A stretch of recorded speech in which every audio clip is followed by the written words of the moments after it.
Do you think that Ainge, to a certain extent, took advantage of Davis, knowing that he knows everyone knew that that Baby wanted to come back here. It was not a surprise that he was, if all things being equal, he wanted to re-sign here. Do you think that because what the deal was, 2 years, $3 million a year? Yeah.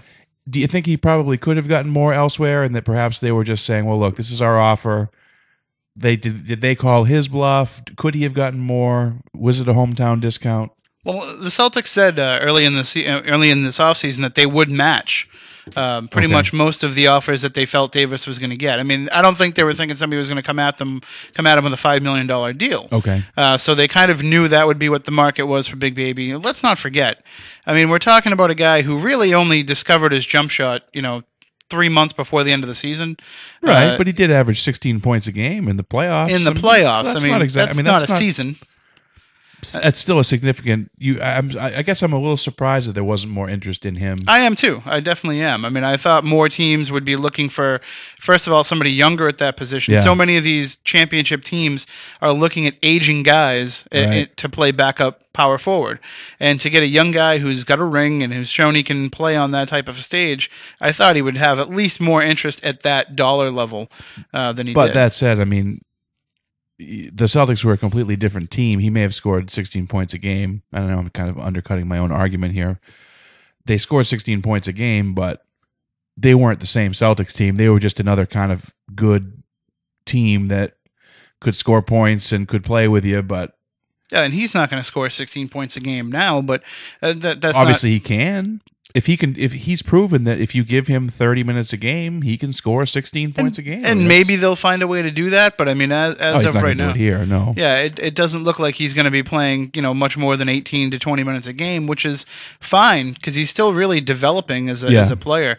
It's interesting to note that from what's being reported in that contract, there are weight clauses, there are weight bonuses that he can hit. Right. And that's probably what the biggest problem was with these other teams is they're looking at this guy who is, he's the size of a Barkley, but he doesn't have it in the same places necessarily that Barkley did. I mean, Baby looks like he's a load at times. Yeah, he is. I mean, he's chubby.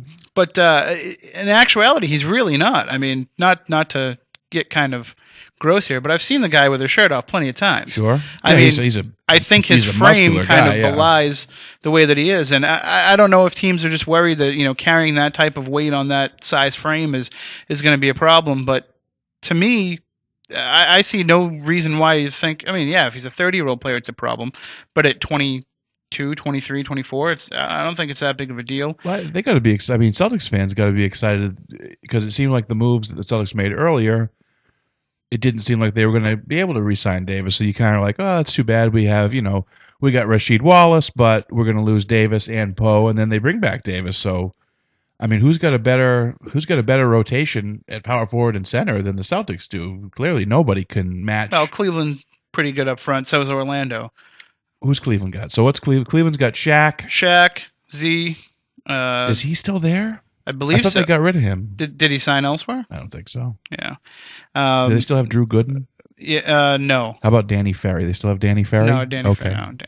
I think he's Larry Nance moved on. Okay. But they're strong, yeah, I guess. I mean, and Dwight Howard is good. And these are teams that are going to be probably the two main competitors with the Celtics. But I think the Celtics have done the most to address what their problems were in the last season. I think these other teams are kind of just adding pieces because they can. But wasn't the Celtics' problem Kevin Garnett was hurt? Well, obviously, and the fact that he's back makes them, that much better. But when you look at what the problems were when Garnett was healthy, was that they didn't have a solid big man backup. They haven't had one. There hasn't been one in since this big 3 hours started. They also haven't had a really solid backup point guard.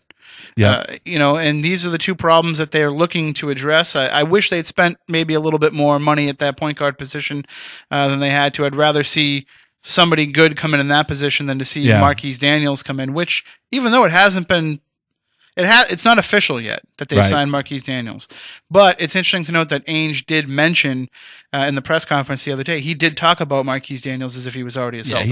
Yeah, it's obviously a dot the I's and cross the T's. That does give them a little bit more depth in that swingman role, which is another thing that they needed to address. But overall, I think that they've probably done the best job of any team that I've seen in filling those holes that they had last season.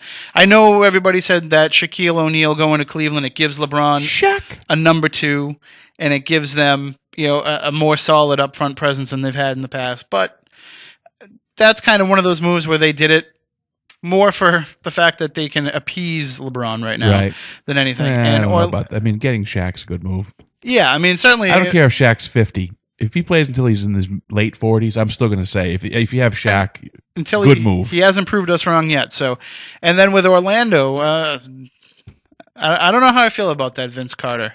Orlando stinks. They don't though, but they're not as good as they were last year. That was a fluke. I'll go on record right now saying that was a fluke. Cleveland was a better team. No fluke. No, but yeah, that was a fluke. Cooch, 10 seconds on. Wait a minute. Back up. Dwight Howard is not. He's overrated. Dwight Howard is overrated. See,